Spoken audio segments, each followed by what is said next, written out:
Ohio Democratic candidate for Ohio Attorney General.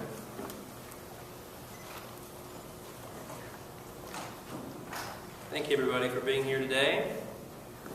So, how's the shaky video today? Good? Always. I'm here today. I wanted to just give a really outline our campaign's proposal and assessment of the facial recognition system. And frankly, there's been so much talk about it and a lot of criticism of it. We also want to take the time to explain what we think the ideal way to move forward is. And so we're going to take just a few minutes today to do that and then answer any questions you have. There's a little background, and most of you, I think, know the issue very well. You've all been reporting on it quite aggressively. But just as background, I think it's safe to say that the rollout and initial implementation of facial recognition has really been mismanaged. It's honestly gone beyond even Ohio. There have been national headlines about how it's been a case study of how not to do this.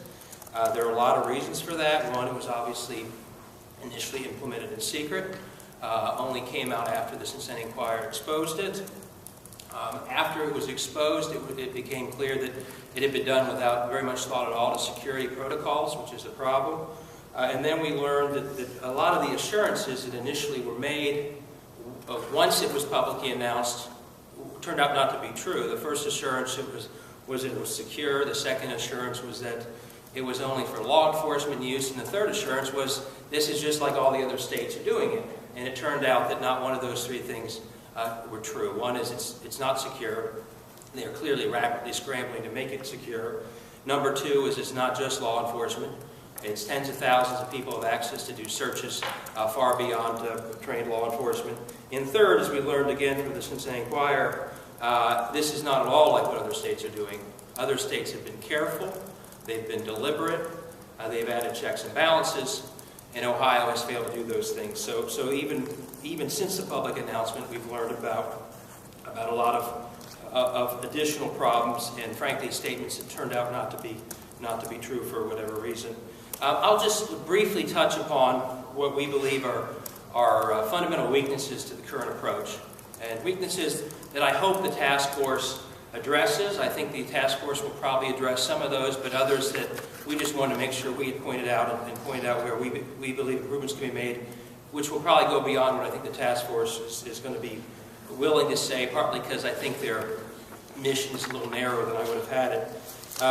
First and foremost, this system creates far too much access unnecessarily. Other states have, dozens of people have access. Some have a few hundred. What Ohio sees, what Ohioans see with 30,000 at least with access is just way out of whack with what other states are doing, and there's a real danger to having that much access.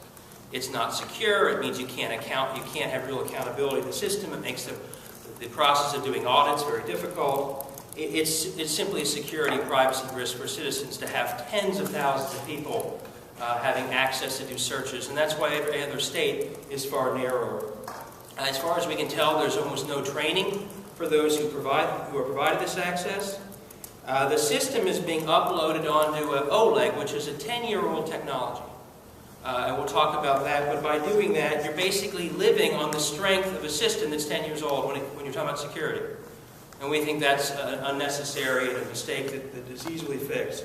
Obviously, when it was launched, there were no protocols about its use. I think the task force is working on those, but that's a real problem. There, as we've learned, are no audits to the use of the system. There's no ability to go back and see how it's been used, at least in terms of what the Attorney General told us.